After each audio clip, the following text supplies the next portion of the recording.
Di surat Al-Maidah ayat 21. Di situ dikatakan, ya qaumi dukhulul ardal muqaddasata allati kataballahu lakum wa la tartaddu ala adbarikum fatanqalibu khasirin. Artinya, wahai kaumku, masuklah ke tanah suci dalam kurung Palestina yang telah ditentukan Allah bagimu, dan janganlah kamu berbalik ke belakang karena takut kepada musuh, nanti kamu menjadi orang yang rugi. Menurut ayat yang sudah saya bacakan ini dalam surat Al-Maidah ayat 21, tanah milik siapakah itu? Apakah itu tanah milik orang Israel, tanah milik Israel, atau tanah milik Palestina?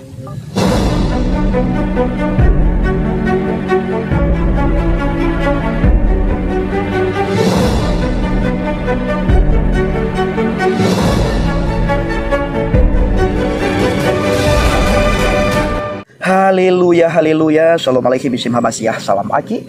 Aku kabarkan Injil keselamatan. Bapak Ibu Tuhan, ketemu lagi dengan saya Evangelis Avraham Effendi Usman. Bagaimana kabar Bapak Ibu semua? Tentu luar biasa.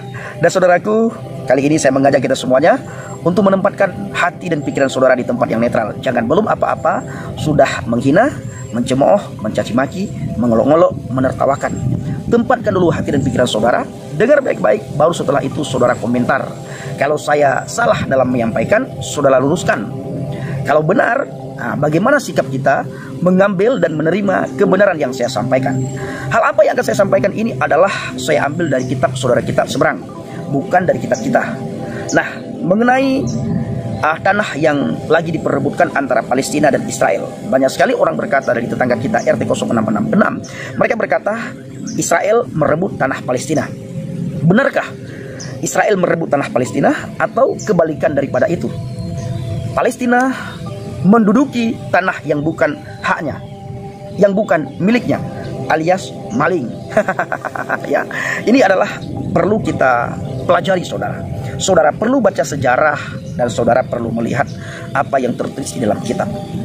Bapak Ibu, sering sekali kita mendengar tanah yang diperebutkan itu adalah tanah milik Palestina. Ayo kita melihat. Saya tidak mengajak saudara untuk melihat Alkitab, karena kalau di dalam Alkitab itu jelas sekali tertulis, ya. Sekarang saya mengajak saudara untuk melihat sebuah ayat Al-Quran di surat Al-Maidah ayat 21. Di situ dikatakan, ya qaumi dukhulul ardal muqaddasata allati kataballahu lakum wa la tartaddu ala adbarikum fatanqalibu khasirin. Artinya, wahai kaumku, masuklah ke tanah suci dalam kurung Palestina yang telah ditentukan Allah bagimu, dan janganlah kamu berbalik ke belakang karena takut kepada musuh, nanti kamu menjadi orang yang rugi. Menurut ayat yang sudah saya bacakan ini dalam surat Al-Maidah ayat 21, tanah milik siapakah itu? Apakah itu tanah milik orang Israel, tanah milik Israel, atau tanah milik Palestina? Silahkan Bapak Ibu berpikir dan merenungkan, lihat ayatnya, lalu saudara baca artinya. Jangan pernah lupa saudara untuk membaca artinya, sehingga saudara tahu apa yang saudara baca. Kalau tidak, saudara hanya pintar hafal, pintar membaca, sementara saudara tidak pernah tahu apa yang saudara hafal dan apa yang saudara baca. Sekali lagi saya ulangi, ya qaumi dukhulul ardal muqaddasata allati kataballahu lakum wa la tartaddu ala adbarikum fatanqalibu khasirin. Wahai kaumku, ini kata Musa kepada Bani Israel. Musa tidak berkata kepada orang Mesir, kepada orang Arab, tetapi Musa dalam surah Al-Maidah ayat 21 berkata kepada orang Israel langsung. Wahai kaumku, masuklah ke tanah suci dalam kurung Palestina yang telah ditentukan Allah bagimu, yang telah ditentukan Allah bagimu. Ini adalah ayat Al-Quran, bukan ayat Alkitab yang saya baca. Dan janganlah kamu berbalik ke belakang karena takut kepada musuh, nanti kamu menjadi orang yang rugi. Musa mengatakan kepada kaumnya, kepada orang Israel, masuklah ke tanah suci dalam kurung Palestina yang telah ditentukan Allah bagimu, dan janganlah kamu berbalik ke belakang karena takut kepada musuh, nanti kamu menjadi orang yang rugi.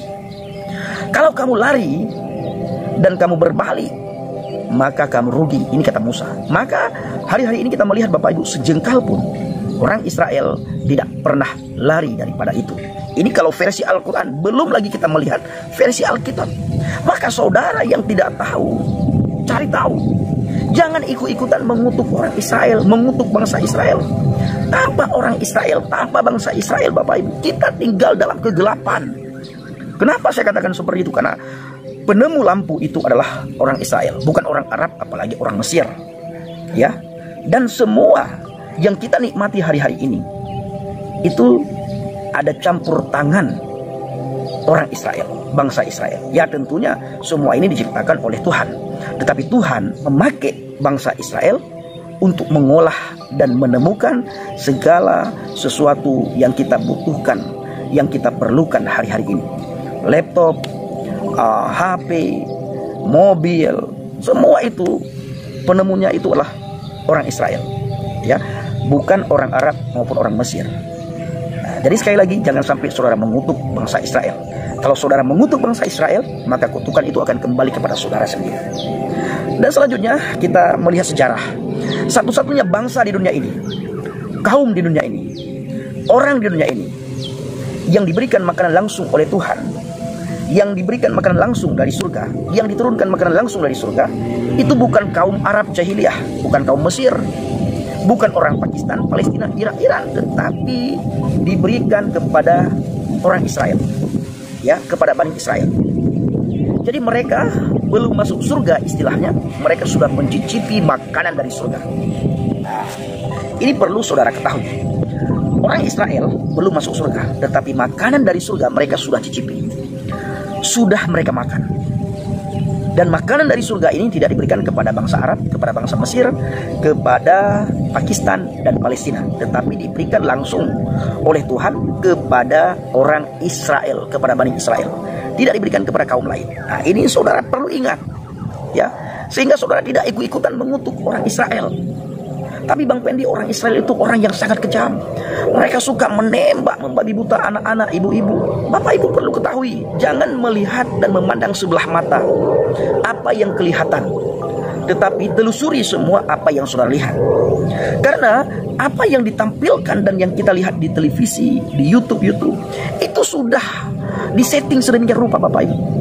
Ketika kaum lain atau organisasi lain menyerang bangsa Israel dengan membabi buta, itu tidak pernah disorot oleh kamera. Tetapi ketika bangsa Israel membalas serangan itu yang disorot. Dan setelah mereka menyerang bangsa Israel, mengebom bangsa Israel, orang-orang itu sembunyi di belakang ibu-ibu, sembunyi di belakang anak-anak. Sehingga ketika dibalas oleh bangsa Israel, banyak kita melihat tergeletak ibu-ibu dan anak-anak.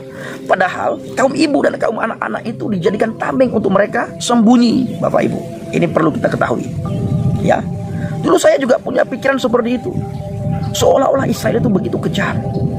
Padahal bangsa Israel adalah satu-satunya bangsa yang menjadi berkat bagi orang lain, benar-benar menjadi berkat bagi orang lain.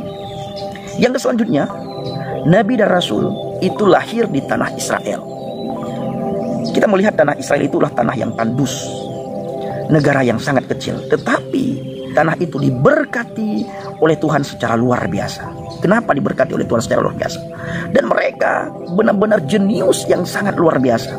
Tak ada negara dan orang yang bisa menandingi orang Israel. Dan orang Israel itulah orang yang cinta damai, Bapak Ibu. Memang mereka itu adalah tegar tengkuk, tetapi mereka cinta damai. Mereka tidak suka bermusuhan. Maka orang-orang di luar bangsa Israel, ketika tinggal di bangsa Israel, itu hidupnya aman, damai, tentram, tidak diganggu. Tetapi ketika ada orang Israel tinggal di negara lain, itu dibully habis-habisan, Bapak Ibu. Tapi ingat, saya selalu mengatakan kepada teman-teman, sahabat, saudara saya, kamu imani atau tidak kamu imani, jangan kamu mengutuk bangsa Israel. Kalau kamu tidak senang, kamu benci, itu hak kamu. Tapi jangan sampai kamu mengutuk. Kalau kamu mengutuk, maka kutuk itu akan kembali kepadamu. Berapa banyak negara-negara yang menyerang bangsa Israel? Apakah hidup negara itu damai, aman, makmur? Tidak, porak-poranda, saudara. Kenapa? Karena itu semua kembali kepada mereka. Negara Israel, bangsa Israel, bangsa pilihan Tuhan.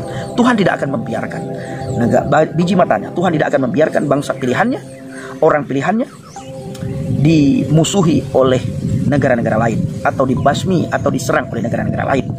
Ketika mereka menyerang bangsa Israel secara tidak langsung, mereka lagi bermusuhan dengan Tuhan. Maka yang mereka lawan itulah Tuhan. Maka kita melihat juga bangsa Israel, negara Israel, negara yang kecil. Siapapun yang menyerang dan melakukan perlawanan terhadap bangsa Israel, melawan bangsa Israel tidak pernah takut gentar, dan bangsa Israel tidak pernah kalah. Justru musuh yang kita lihat, mereka lah yang kalah. Porak-poranda mereka semuanya. Nah, saudaraku yang dikasih Tuhan, para pencinta channel Jelha Bagian, Mari kita terus beritakan Injil, memberitakan kebenaran, karena banyak sekali orang-orang di sekitar kita yang buta akan sejarah, yang tidak tahu akan kebenaran, dan mereka masih lapar dan haus akan kebenaran firman Tuhan. Ini tugas kita untuk membagikan kebenaran ini kepada orang-orang di sekitar kita, agar mereka pun boleh memperoleh selamat sebagaimana kita sudah diselamatkan oleh Tuhan Yesus. Mereka juga boleh menemukan kebenaran sehingga mereka semuanya selamat tanpa masuk neraka. Nah, Bapak Ibu, kita berharap saudara-saudara kita dari seberang mulai berpikir dengan akal yang sehat, berpikir dengan hati yang jernih, jangan ikut-ikutan mengutuk bangsa Israel. Lihat sejarah dan lihat kitab Anda. Memang di dalam kitab mereka, Bapak Ibu, mengutuk Israel itu ada beberapa ayat kita temukan. Malah ada juga kita mendengar dan melihat Israel dikutuk jadi kera. Ya, Israel dikutuk jadi kera. Nah, baik saudaraku, kiranya video singkat ini menjadi pencerahan dan wawasan yang baru bagi kita semuanya. Shalom alaikum bishim hamasiah, salam aki. Aku kabarkan Injil keselamatan. Bapak Yahweh bishim Adonai Yesus hamasiah waruah kudus memberkati kita semua. Haleluya, amin, salam murtadin. Saya mengucapkan terima kasih kepada Bapak Ibu yang selalu mendukung pelayanan Habaget, baik melalui doa, dana, motivasi maupun support saudara. Terus ulang doa dan bawa Habaget dalam kuasa saudara. Terima kasih.